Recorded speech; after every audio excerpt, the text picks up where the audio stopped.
I think there's a good quote from Alex Hormozy where he's like, you don't build confidence by telling yourself that you are good or you are this or you are that.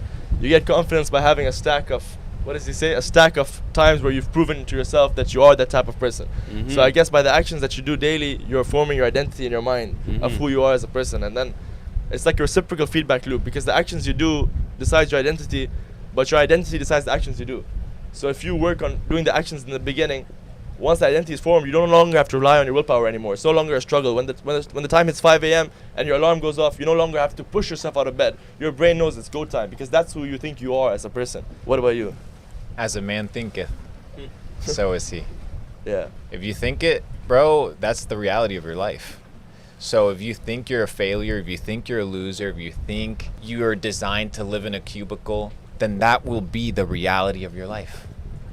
But if you realize that you can be whatever you want to be, and nothing's holding you back, and nothing's stopping you except you, then once you get out of your own way, the game begins. Amazing, amazing. All right. So I just mentioned previously about affirmations. Have you guys tried that, and what's your thoughts on that? Because we've all seen the clips, sometimes of people like, they say, I am this, I am wealthy, I am wise, you repeat it in the mirror. Have you guys tried this? What are your thoughts on that? Everybody has affirmations. Some are positive, some are negative. Ultimately, I feel like an affirmation is the thing that you're repeating in your head over and over and over again. Whether you know it or not. You are having it subconsciously if you don't know. Yeah. So you should be aware of what these affirmations are and try to be in control of them. But we all have them. True. The thoughts go on in our heads. Is that something you've done, Luke? Affirmation comes from the word affirm, which comes from the word to establish, a firm foundation. So affirmation is the foundation of your identity, and you decide what you want to affirm it to be. So upon this firmament, you're going to build your entire identity. So like you said, it's both affirming. You can affirm anything you want. You are the molder of your own mind. So I agree with you. The affirmations are not just a positive or a mantra. It's how do you speak to who you are as a person? How do you perceive yourself to be? Right. And I think that is where self-realization comes. It's perceiving that you are not your name. You're not your religion. You're not what other people say about you in the comment section. You're not what your parents believe that you are. You're not what your friends tell you that you are. You're not what you've told yourself that you are. You're not your thoughts. You are so much more. But everybody's like, who am I? Well, first name, last name, color. I'm from here. I like these things. Those are things about you, but that is not you. Who are you? And people haven't even asked that. So once you identify who you are, which is limitless, then the game begins. Like I said it again. Yeah, right. That was pretty well put. And the thing is, I'm asking these questions here because you guys, both in your 20s, have made, tens of millions of dollars, super wealthy, and a lot of people watching this strive to reach that kind of wealth at such a young age. So, and like you said right now, millions of people, they never analyze themselves. Mentally, they're mechanical products of the factory of I actually wrote this down for this podcast because it's similar to what you're saying. Mentally, they are mechanical products of the factory of their environment, preoccupied with breakfast, lunch, and dinner, working and sleeping, going here and going there to be entertained. They don't know what or why they are seeking, nor why they never realize complete happiness and lasting satisfaction. By evading the self-analysis that you're talking about, people go on to be robots conditioned by their environment. True self-analysis is the greatest art of progress. It's very much like what you just said right now. Another one that people talk about all the time is meditation. Is that something you guys practice day to day? Absolutely, but not in the traditional sense of always sitting down and having 10 minutes with the little Calm app on my phone. I found the practice of meditation in doing things that calm me, such as walking, riding my bike, just sitting, reading. Of course, the traditional method of meditation is powerful, but I found it in other ways as well. Okay. What about you? Nah. Nah. Zero, it's not your thing. It's not that it's not my thing. It's that once you live a life that's in tune, you don't have to enter a state of meditation to get downloads and to receive information. You just operate in a way whereby your receiver of information is clear from all static. you can achieve a life like that. People have to go into the state of meditation because they live in Manhattan with the noise, the sound pollution, the crowds, the chaos, the energy, the 5G, all these different things, these stimulants. No wonder they have to literally unplug themselves fully. But when you constantly live in a state that's mindful of your environment, your energy, you don't have to enter a state of meditation. You live in it. You know, one thing I like about you, Luke, I feel like mentally, you're very composed. You know, whenever you talk, whenever even I see you off camera, on camera, you're always very calm, very balanced. I feel like you're someone who has really good control of, you know, the things that you're thinking about, good control of your feelings. Is that something that's like innate? Or is that something you have to work on yourself? Or maybe, I don't know, like maybe you do have those thoughts and I don't know about it. Or like you are very, you know what I mean? What is it? When you say something, make sure it counts for something. Okay. If you're going to expend energy talking, make sure that it's valuable. Right. If there's nothing to say, just shut the So I just operate in a way where if I have something to say, I say it, and I measure it by 3 metrics. Is it kind? Is it necessary? And is it true? Yeah. If it doesn't match all 3 categories, I'll most likely avoid it. It needs to be kind. And kind doesn't mean nice, like how people think kind. Is it necessary? Like, is it the right time to say this? Is it the right context? And is it true? And based off of that 3 metrics is kind of how I operate. So I think, is this kind, necessary, and true before I say something? If I think it filters through that, I voice it. So people need to have filtration systems and understand that the emotions that they feel throughout like a download of information or throughout a conversation or a disagreement, that emotion isn't you. Yeah. You are yourself experiencing an emotion. But you can place yourself as a third party viewing the emotion and ask yourself, why am I feeling this way? And is my response to the situation going to be kind? And is how I'm going to approach it necessary? And is what I'm going to say true? Because many times we deceive ourselves into believing that we have the right operation and mindset and that we're on the right side of the problem or the situation or the conversation. And many times we're not. So those are the metrics that I use on a mental basis. Check through. It's good that you have this kind of system in place. And like what you said, I think it's very true about like, you need to realize like when you think I am angry, it's not that you are angry, but you're experiencing anger. Not that you're engulfed by the emotion. So that's a good mindset shift. What about you? What do you think? We tend to label these things that happen to us in life as good or bad when they are just happening. Oof, and learning to accept them for what they are and not trying to change the reality of the world will bring you more peace than anything else. Jordan, have I told you the story of the Chinese farmer? Oh, I know the story of the Chinese farmer. But maybe the people don't know the story. There was a Chinese farmer. Yes.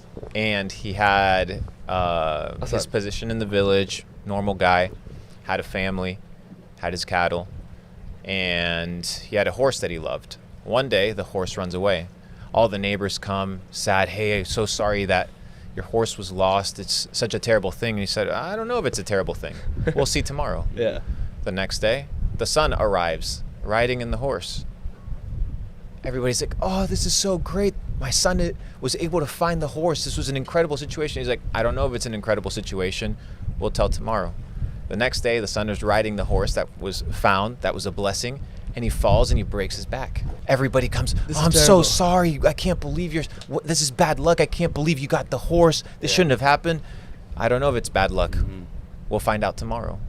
The next day, the army rolls in saying, we are recruiting everybody that's able to work under the age of 25 to come and serve at the army because we're going to war against the Mongolians. My son can't go. He broke his back. Everybody came in. It's a blessing. I don't know. We'll see tomorrow. And that's how life works. It's not whether this thing is good or bad. It's how you interpret the situation and how you process the information and the worldview and perspective that you have towards something. I came from nothing. You came from nothing. How we perceived our situation versus... I came from not much. Very little. But how you perceive your situation dictates your future. So if you perceive it, oh, poor me, I'm never going to get out. Oh, poor you, you'll never get out. But if you see, I'm at the bottom, all I have is potential and growth, and all I have is upside, then now you're excited. And all it is, it's a mindset shift. It's the realization that you can. And like you said, most people don't trust themselves because the small compounding wins in their life don't exist. They do a thing in a burst, in a sprint, and then they stop. True. If you can't trust your own word, how are you going to trust your decision making? How are you going to trust yourself as an individual? You yourself are a person. You have a relationship of trust with yourself. Most people don't trust themselves. Why? Because they don't keep their word. To themselves. Exactly. So you need to Very have true. compounding wins. Everything beautiful in life, everything comes from compound. Everything. Relationships, business, Facts. finance, health, everything is compounding.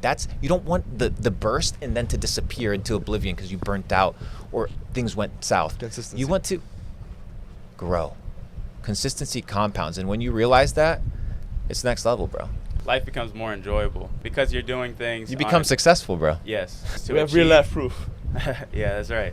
You're not doing it just to achieve something big. You're doing it because you actually are trying to build something great, and you're just doing it on a daily basis. So it's not about like, oh, I'm going to work for 3 weeks straight and then take a break. It's like, I'm going to do this every day, and we'll see what comes out of it. Facts. And you might end up achieving more than you ever dreamed. Right.